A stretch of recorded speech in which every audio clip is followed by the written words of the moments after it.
한국타이어가 어수선합니다. 잇따른 악재로 늪에 빠지고 있는데요.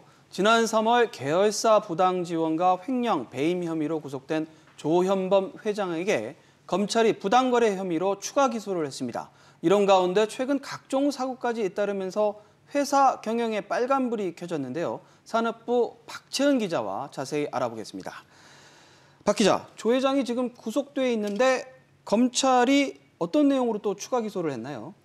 최근 조 회장의 200억대 횡령 배임 혐의 사건 6차 공판이 열렸는데요. 검찰이 조 회장 재판에 배임 수재 혐의의 병합을 요청했습니다. 배임 수재는 부정한 청탁을 받고 재산상의 이득을 취득한 경우 적용되는 범죄인데요. 검찰은 조 회장이 우왕검설에 끼워넣기식으로 공사를 발주해주고 뒷돈을 받았다고 보고 있습니다. 지난 2010년 우왕검설을 세운 장선호 대표와 조 회장의 수입 차량을 제공한 장 대표의 형인 장인우 고진모터스 대표 등도 함께 재판을 받게 됐는데요. 조 회장이 재판에서 유죄 판결을 받으면 한국타이어는 오너 공백에 따른 경영차질 장기화를 피할 수 없게 됩니다. 뭔가 의혹이 계속해서 쌓이는 그런 분위기인데 이런 와중에 최근 공장에서는 작업하던 근로자가 사망하는 일이 발생했죠. 사고가 어떻게 발생한 건가요? 지난 12일 오후 3시쯤 한국타이어 대전 1공장에서 50대 근로자가 기계 설비에 끼어 숨지는 사고가 발생했습니다. 당시 근로자는 심정지 상태에서 병원으로 이동했지만 결국 사망했습니다.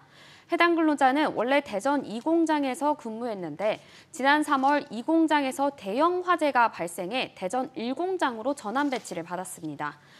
한국타이어 측은 전환 배치에 따른 법정 교육 이수를 완료했고 한 달가량 사수를 배치해 설비 방법 등을 교육하는 등 법적 지침을 준수했다고 밝혔습니다.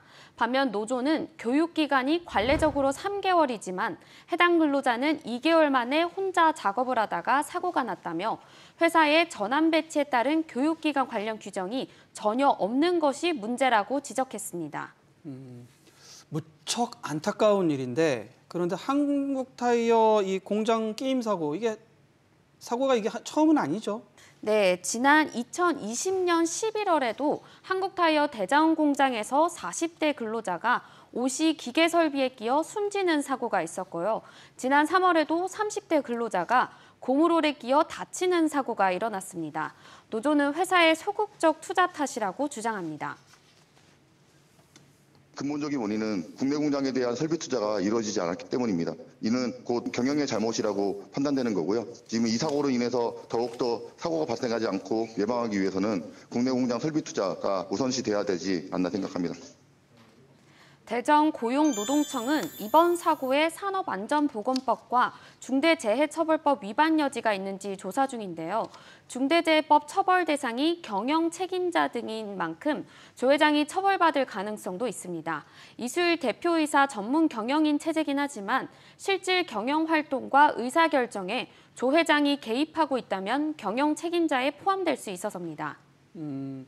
한국타이어가 뭔가 크게 바뀌어야 된다는 느낌이 드는데 그런데 최근에 직원의 휴업급여를 줄이려 한다는 이런 사실이 알려지면서 상당히 좀 시끌시끌했다고요. 네, 지난 3월 대전 공장에서 큰 불이 나며 한국타이어가 260여 명 직원에게 휴직을 요청했고 근로자에게 평균 임금 100분의 70 이상의 휴업 수당을 지급하고 있는데요. 지난달 한국타이어가 충남노동위원회에 경영상의 어려움 등을 이유로 평균 임금의 100분의 40 수준으로 휴업급여 감액을 신청했습니다.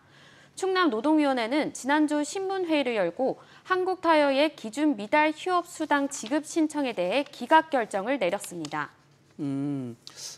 말 그대로 좀 회사가 어렵다. 그래서 조금 지급할 걸 좀 줄여달라 이런 요청인 것 같은데 근데 지금 악재가 계속되는 상황이지만 회사 실적은 좀 어떤가요? 회사를 둘러싼 분위기와 달리 실적은 양호한 편입니다.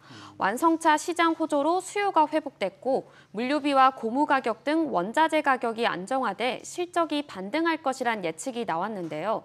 FN가이드에 따르면 2분기 한국타이어 영업이익은 2,234억 원으로 지난해보다 27.4% 많을 것으로 보입니다. 다만 2분기 호재에도 시장에서는 조 회장 구속에 따른 경영 불확실성을 우려하는 목소리가 커지고 있는데요. 한번 들어보시죠. 한국타이어 같은 경우는 글로벌 시장에서의 그 사업이 이제 상당히 비중이 크기 때문에 대외 교섭력이라든지 해외 시장 개척하는데 오너의 어떤 결단이라든지 아니면 오너가 가지고 있는 뭐 인적 네트워크 활용한다는 측면에서는 분명히 오너 리스크가 존재하고요. 한국타이어는 매출 85% 이상을 해외에서 거두고 있는데요. 지난해 5월 충남 태안의 대규모 드라이빙 센터 겸 연구개발센터인 한국테크노링 오픈 환영사에서 조 회장이 강조한 대로 글로벌 시장에서 경쟁을 펼치며 신성장 동력을 발굴하려면 투자가 필요한데 오너 부재로 빠르고 과감한 결단이 이뤄지기 힘들 수 있다는 분석도 나옵니다.